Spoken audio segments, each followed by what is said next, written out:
سلسلۃ الاحادیث الصحیحہ کی ایک اور روایت جو حدیث نمبر 280/7 نمبر کی حدیث ہے، اللہ کے نبی علیہ الصلوۃ والسلام نے جنتی عورتوں کی یہاں بھی چند صفات بیان کی۔ آپ صلی اللہ علیہ وسلم نے فرمایا نساؤکم من اہل الجنہ، عورتوں میں سے تم میں وہ جنتی ہے۔ یہاں بھی 3 باتیں آپ صلی اللہ علیہ وسلم نے فرمائی۔ سب سے پہلی بات الودود، ایسی عورت جنتی ہے جو اپنے شوہر سے بے تحاشا بے حد محبت کرتی ہے۔ بہت زیادہ محبت کرنے والی عورت جو اپنے شوہر سے محبت کرتی ہے تو یہ بھی جنتی عورت کی پہچان ہے۔ والودود الولود، اور دوسری صفت کیا ہے کہ زیادہ بچہ جننے والی عورت۔ یہاں مسئلہ پھنس گیا، ہمارے مسلمانوں کے اندر بھی یہ رائج ہو گیا کہ ہم دو ہمارے دو، ہم دو ہیں، ہمارے بچے بھی 2 ہونے چاہیے۔ ایک بیٹا ہو گیا، ایک بیٹی ہوگی، کافی ہے۔ اگر 2 بیٹا ہو گیا تو ایک کا انتظار کریں گے، تیسری بیٹی اگر ہو گئی تو ختم۔ اگر 2 بیٹی ہو گئی، ایک اور انتظار کریں گے، اگر بیٹا ہو گیا تو ختم۔ اللہ کے رسول صلی اللہ علیہ وسلم نے جنتی عورتوں کی پہچان یہ بتائی ہے کہ وہ زیادہ بچے جننے والی ہو۔ ہماری عورتوں میں وہ کمی نہیں ہے، الحمدللہ 10 جن سکتی ہیں وہ، لیکن سہولیات اتنی آ گئی ہیں کہ وہ دنیا ہی میں جنت وہ سمجھنے لگی ہیں اور جنت کی زندگی گزارنا چاہ رہی ہیں دنیا کے اندر۔ ہماری ماں اور بہنوں سے میں خاص طور پر یہ کہنا چاہ رہا ہوں، میری ماں اور بہنوں، یہ دنیا آپ کے لیے جنت نہیں ہے، یہ آپ کے لیے تو قید خانہ ہے۔ صحیح مسلم کی روایت ہے، اللہ کے نبی علیہ الصلوۃ والسلام نے فرمایا تھا الدنیا سجن المؤمن وجنت الکافر، کہ دنیا مومنوں کے لیے قید خانہ ہے، جیل خانہ ہے، اور کافروں کے لیے جنت ہے۔ تو آپ کافروں کی طرح آپ جنت اس دنیا کو کیوں بنانا چاہ رہے ہیں؟ کیوں بنانا چاہ رہے ہیں کافروں کی طرح؟ ساری آشائیں سے مل گئی، ٹھیک ہے الحمدللہ، ہر چیز کے مشین آ گئے الحمدللہ۔ اب ان مشینوں کے آنے کے بعد تو آپ کی اور ہمت بڑھ جانا چاہیے کہ ساری چیزوں میں سہولت آ گئی ہے تو نبی کریم صلی اللہ علیہ وسلم کے اس فرمان کو اپنایا جائے اور اپنے آپ کو جنتی عورت جو ہے بنایا جائے۔ سامعین کرام، ایک اور حدیث جس میں اللہ کے نبی علیہ الصلوۃ والسلام نے مرد حضرات کو جب شادی کرنے کا حکم دیا تو کیا فرمایا؟ کہا کہ تزوجوا الودود الولود فإنی مکاثر بکم الامم، کہ اے نوجوانوں کی جماعتوں، تم زیادہ سے زیادہ محبت کرنے والی اور زیادہ سے زیادہ بچہ جننے والی لڑکیوں سے، عورتوں سے نکاح کرو۔ فإنی مکاثر بکم الامم، اس لیے کہ قیامت کے دن میں اپنی امتوں کی کثرت پر دیگر امتوں پر فخر کروں گا۔ تو آج کے ہمارے نوجوانوں اور ہماری نوجوان خواتین اور اسی طریقے سے ہماری اور مائیں اور بہنیں یہ دیکھیں کہ ہم نبی صلی اللہ علیہ وسلم سے کتنا محبت کرتے ہیں۔ اگر ہمارے نبی صلی اللہ علیہ وسلم سے محبت ہے اور ہونا چاہیے، اتنا ہونا چاہیے جتنا دنیا میں کسی اور سے ہماری محبت نہ ہو۔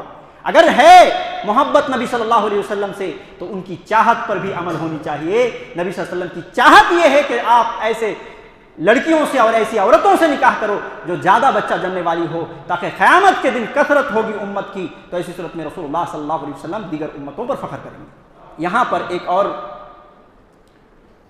جو سوال عورتوں کی طرف سے آتی ہیں کہ مردوں کو کیا معلوم ہے کتنا زیادہ تکلیف ہوتی ہے، وہ تو صرف بچہ پیدا کرنے میں لگے ہوئے ہیں، تو مردوں کو تو معلوم نہیں ہے، وہ تکلیف عورت برداشت کرتی ہے۔ اگر مردوں کو پیدا کرنا ہوتا تب معلوم ہوتا کہ کیا تکلیف ہے اور کس طریقے سے پریشانیاں آتی ہیں۔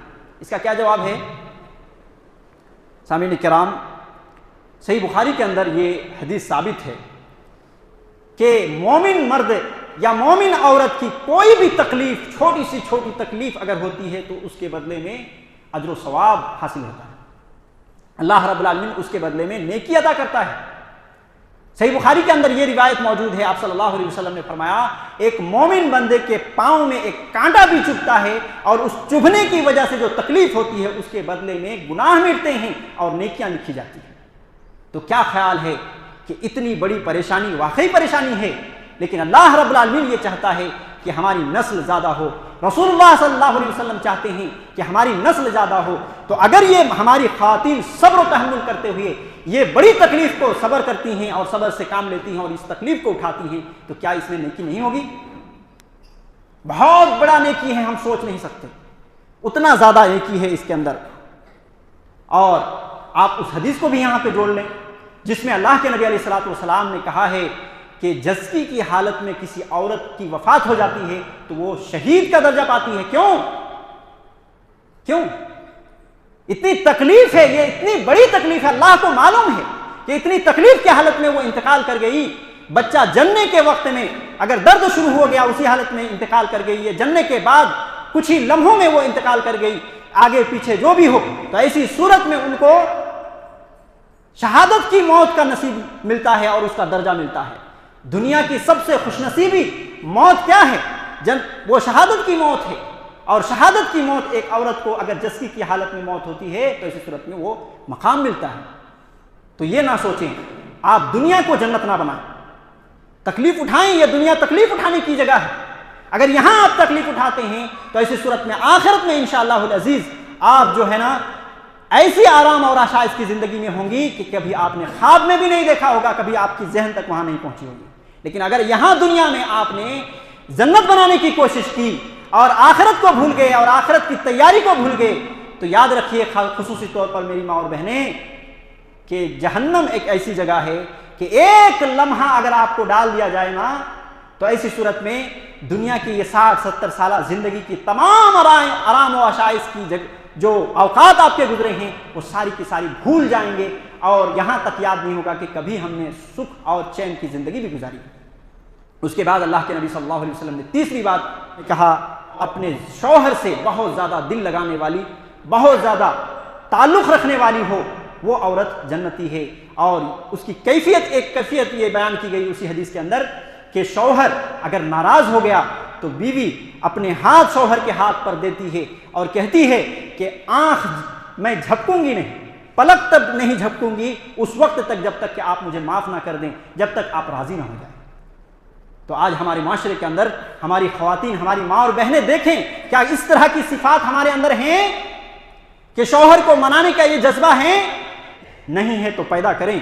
شوہر کو آپ اپنی زندگی میں سب سے زیادہ امپورٹنس دیں۔